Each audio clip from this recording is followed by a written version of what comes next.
Hello friends, welcome to my YouTube channel A to Z info.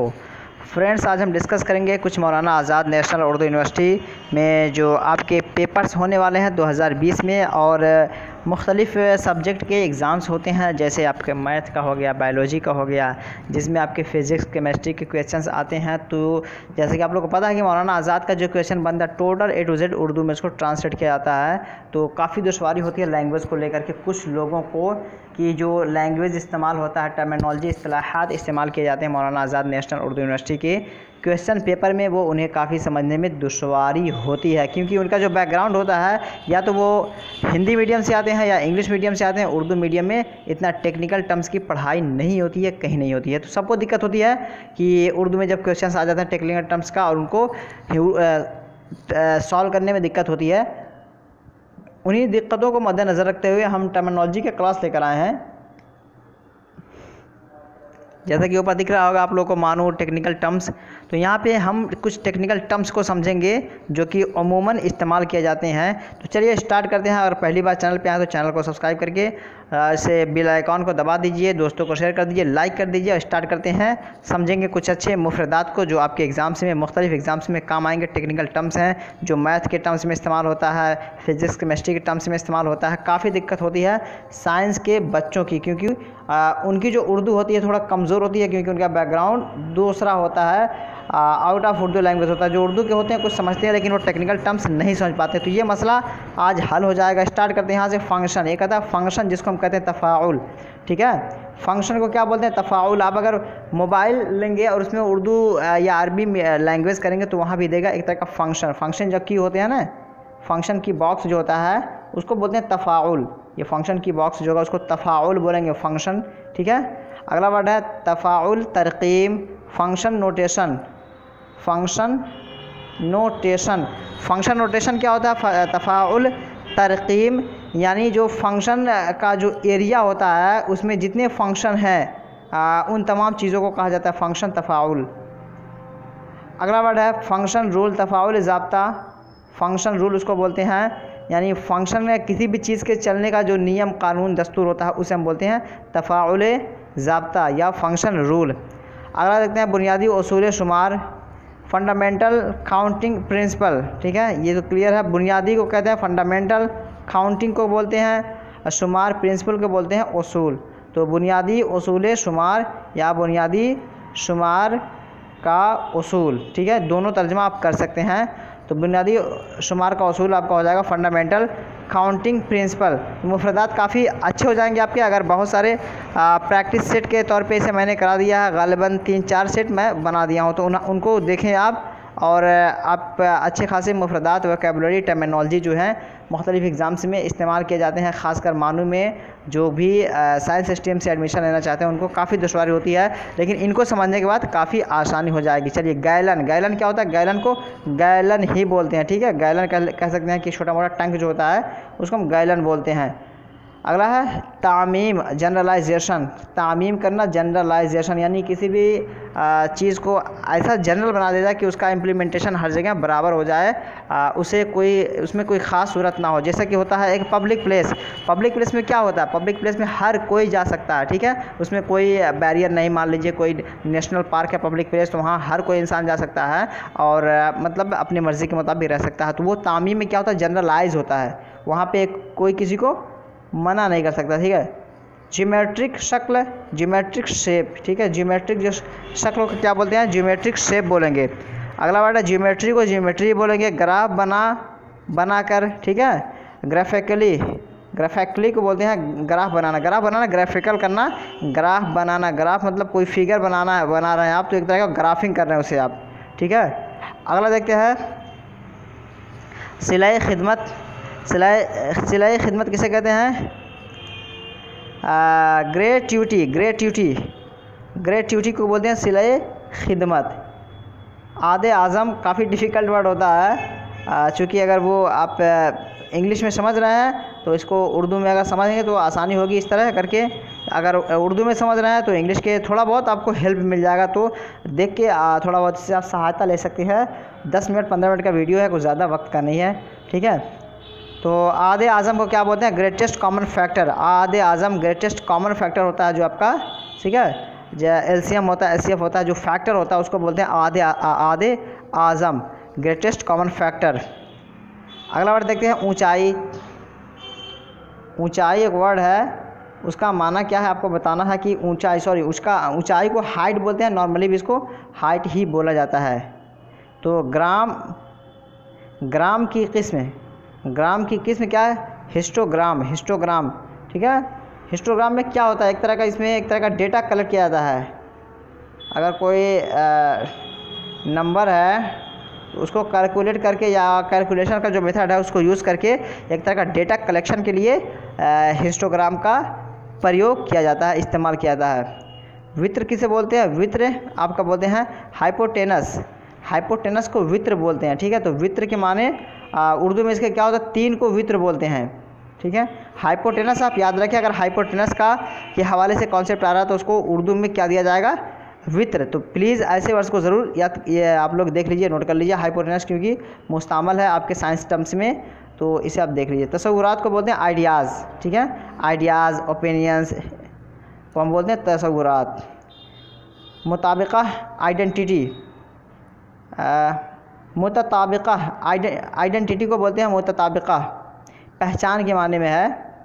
हालांकि यहाँ पे शनाख्त होना चाहिए, शनाख्त भी हो सकता है। आइडेंटिटी होता है सर का, यहाँ पे शनाख्त भी हो सकता है उसकी जगह पे। तो शनाख्त मुतताबिका में से अगर कोई आए तो आप समझ लीजिए कि वहाँ पे आइडेंटिटी के बारे में कहा जा रहा है करने के लिए। अगला वर्ड देखते हैं मुतताबिका उन्सुर, आइडेंटिटी एलिमेंट को उन्सुर बोलते हैं या फिर फैक्टर बोलेंगे, ठीक है। फैक्टर, उन्सुर अगर कहीं आ रहा है तो एलिमेंट या फिर आपका फैक्टर में से कोई एक है, आपको समझना है पूरा सवाल देख करके।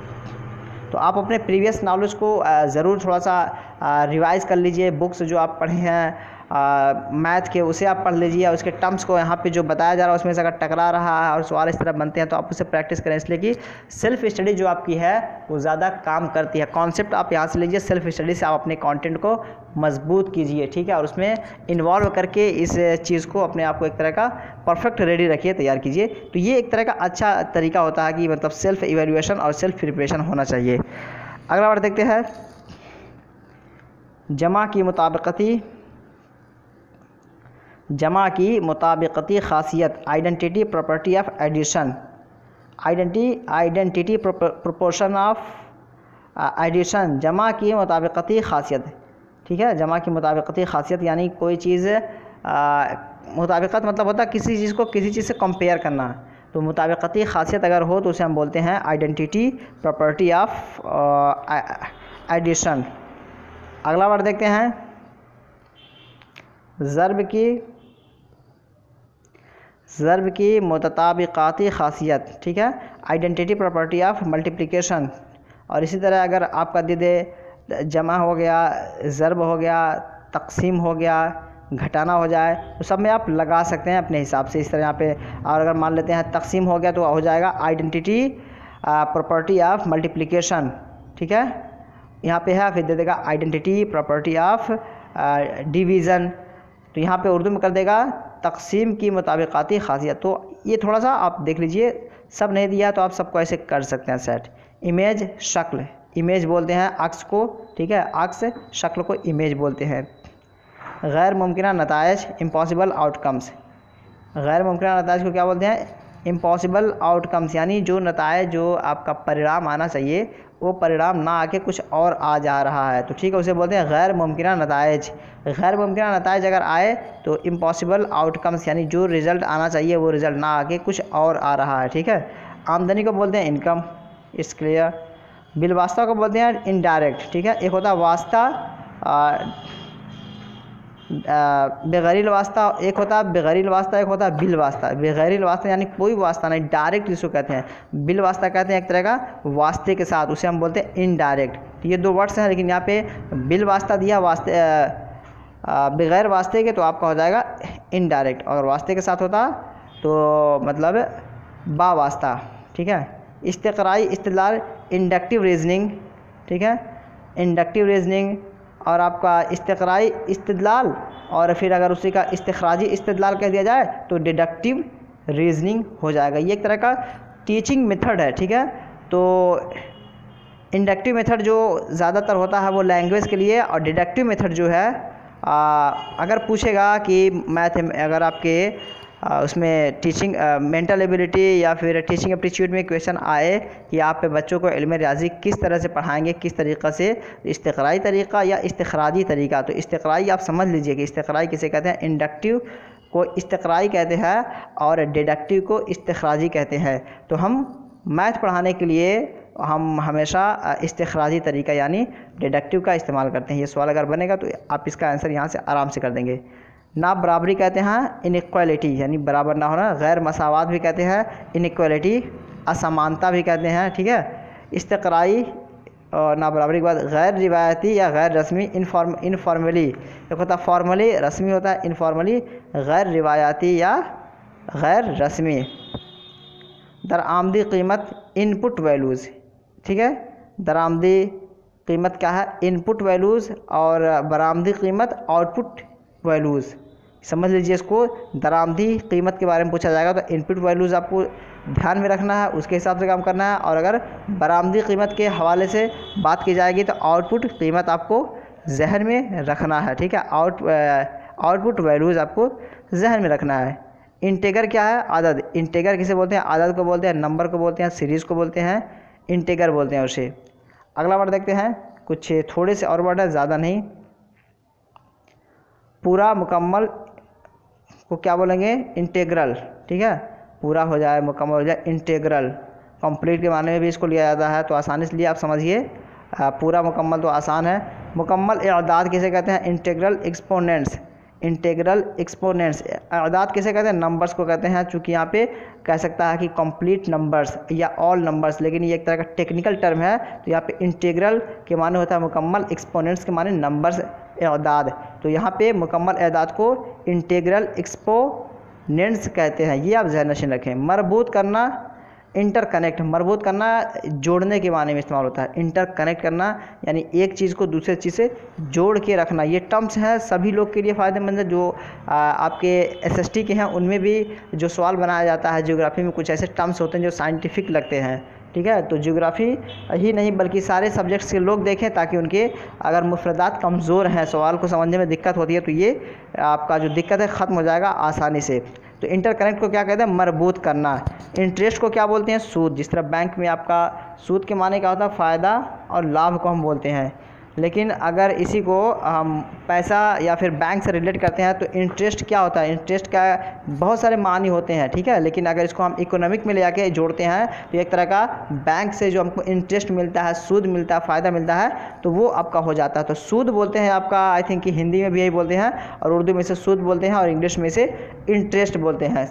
अगला देखते हैं, सूद की शरह, इंटरेस्ट रेट्स, ठीक है। सूद की शरह क्या है, मसलन कि अगर आप 1 लाख रुपया ले रहे हैं तो 5% पे आपको देना पड़ेगा। वो 5% जो आपका है वो शरह है, वो रेट है, ठीक है। तो उसको बोलते हैं सूद की शरह या इंटरेस्ट रेट्स। अगला देखते हैं, अंदरूनी जाविया, इंटीरियर एंगल। इंटीरियर एंगल को बोलते हैं अंदरूनी जाविया, और बैरूनी एंगल को क्या मतलब, बैरूनी जाविया को क्या बोलेंगे, एक्सटीरियर एंगल, ठीक है। तो इंटीरियर एक्सटीरियर या अंदरूनी जाविया और बैरूनी जाविया दोनों को समझ लीजिए।